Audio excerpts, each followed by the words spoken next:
All the work you're about to see is a Beko washing machine, a wma520w, and all this information is on a label on the back of the machine, and it's also on a label on the front of the machine, but you have to open the door to see the label. Before you do any work on these, make sure it's unplugged and completely safe. So first thing to do to access is to remove the back panel and then to remove the top. Back panel off, just knock the top backwards and it'll lift off out the way. This gives you access into the top of the machine where there's a few components. You can see a big concrete weight there. That does come loose, so if it's noisy on spin, check that weight. And at the back there, that access gives you access to the motor down at the bottom, the drum pulley and the belt. To do most things on this machine, change the door seal, access the pump, get to the electronics, the front of the machine has to come off, and we'll show you how to do that now. First thing to do is to take the screw out that's hidden by the filter flap, then that kick plate will move.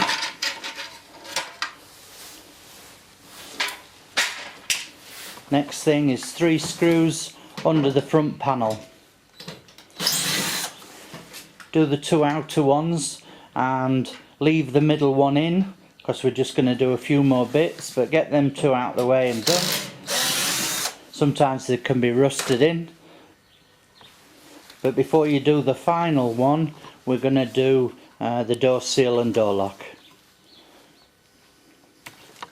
So a couple of screws hold the door lock in place. Just remove those. This is so when you remove the front panel, you don't pull the door lock and the wiring. And then the door seal, down the bottom there is a little spring clamp. Get a screwdriver in it and take the clamp off. Once the clamp's off, just fold the door seal back into. Once we've answered the phone, we get the door seal off the front there, fold it back in on itself, and again when we remove the front panel of the washing machine, the door seal's not going to interfere with us. We'll just show you how to remove the door, dead simple, on this machine anyway. Couple of screws hold the hinge in place. When you take the final screw out, make sure you've got hold of the door, and that'll just lift away. There you go.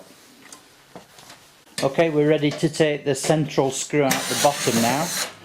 Now the front panel will come off, but it's held by some bayonet type fittings, so the panel has to go downwards and then it'll lift away, and you need to jiggle it off. There you go. And there's access to the machine, and we'll just focus on those bayonet fittings. There you go. The panel goes on those and then pushes up, and that's a car going past. Just focusing on the bayonet fittings, and the front panel fits onto those, and in this case we'll push upwards. Having the front panel off gives us access to the drain pump in the bottom right hand corner, concrete weight on the left hand side, that also is one that comes loose and rattles on spin, and then right down in the bottom at the lowest point of the tub we've got the heating element and the wiring there. There's also, just there is the incoming water pipe, and it's a U-bend, and that U-bend can get filled with soap powder and comfort, so if you switch your machine on one day and it pours water out of the dispenser door, then this pipe could well be blocked. Okay, if your Beko washing machine's not draining, the cause of it could be a blockage in the sumphose or the pump, or the pipe leading off the pump that goes to the discharge outlet. So we're going to have a look at that today. Before you do any work, you need to make sure there's no water in this. We've got this up on a bench, but a bit harder to do. But remove the filter and catch any water in a bucket, or use a towel, or however you do it. Just make sure the system's empty. Okay, to take the sumphose off, slide that big clamp backwards and the front end of the hose will come off the pump. That's the first bit. The other part of the sumphose is the clamp that's attached to the tub. Undo that, you'll be able to pull it down away from the tub unit, and you'll notice the pressure pipe is still connected and we need to disconnect that. Okay, you need to get a little stumpy screwdriver, remove a screw which is holding the pressure pipe in position. Once you've got that out, the sumphose and the pressure pipe are free from the machine. If you remove the small pipe from the top, the sumphose then will come out of the machine.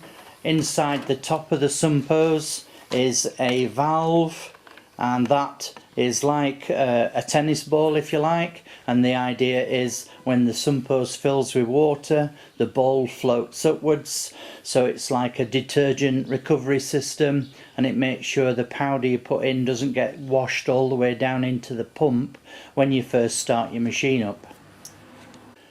Next thing to do is to remove the pump. We've got a couple of clamps holding the hoses, and on the front of the pump are 3 screws. So we'll remove the pump from the unit now.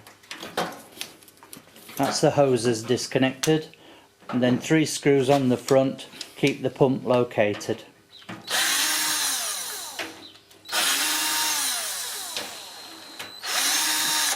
Once they're out, that pump will go backwards and out it goes.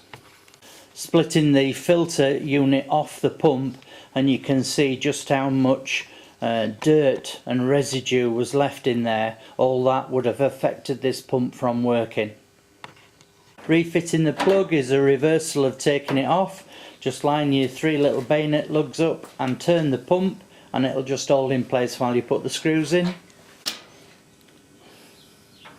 Locate the 3 screws, and that's the pump firmly held in place. What we need to do now is reconnect the drain hose at the back there, and there's 2 parts to that drain hose. Drain hose refitted and the clamps clamped up. Refitting the sumphose, fit it to the bottom of the tub unit first and tighten up that screw. Make sure you get it nice and tight. Obviously when the tub's full of 5 gallons of water, you don't want this pipe coming off.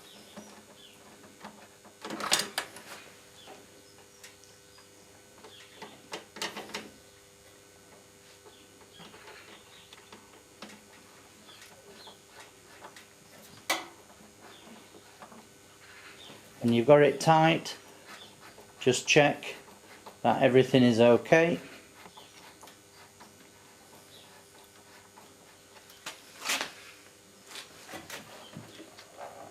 That's it, won't pull off. There we go. Once the sumphose is connected to the bottom of the tub, refit it to the pump. Pair of pliers to reseat the clamp.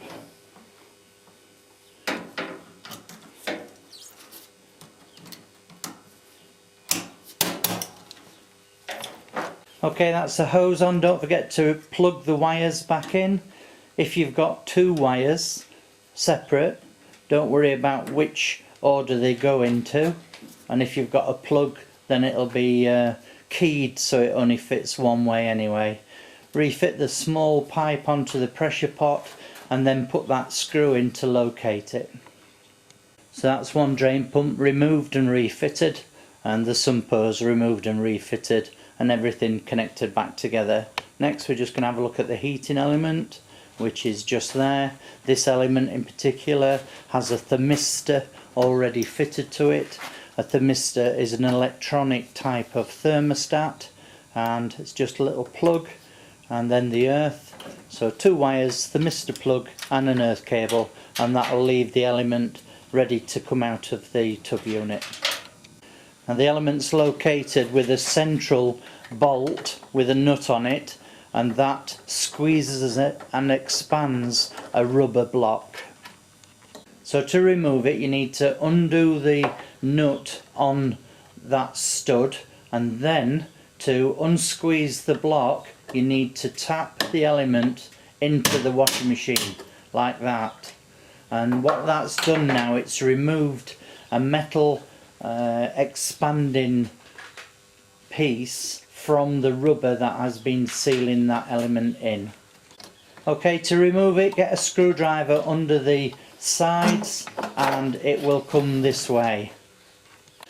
So this is the heating element removed, and this is a really bad one. You can see all the muck and crud that's collected on the element, and this would affect its ability to heat the water efficiently, and we can clean this up before we refit it.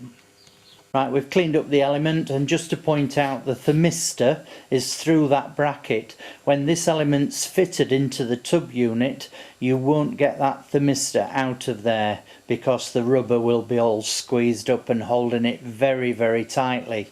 So the only way to get to the thermistor is to remove the element, as we've shown you a few minutes ago. Now to refit the element, and make sure the rubber seals in good nick, and it goes back in the reverse way. There's a clip inside the tub that the front of the element locates into, and that is there to stop the element bending upwards and hitting the drum. And if that clip ever breaks, you'll certainly know the element's hitting the drum as the drum turns. Once that's all in, it needs to be tightened up and reconnected electrically. Okay, refitting the element is quite difficult if you're refitting an existing element. You may need a little bit of lubrication on the rubber, but you definitely need a little bit of force as well. Once it's fitted, it will be flush and it'll look fitted. Okay, if you can see black rubber and you tighten it up, it'll just fall out again. So once it's fitted correctly, tighten it up. And you just do it nice and tight with your hands, okay, and that's expanded that big rubber clamp, and that'll be watertight now. Reconnect it electrically, and the wires are more or less in the right position. Earth wire must be connected, and obviously it's yellow and green.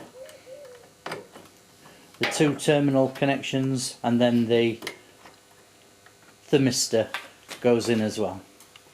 So that's one element removed and refitted.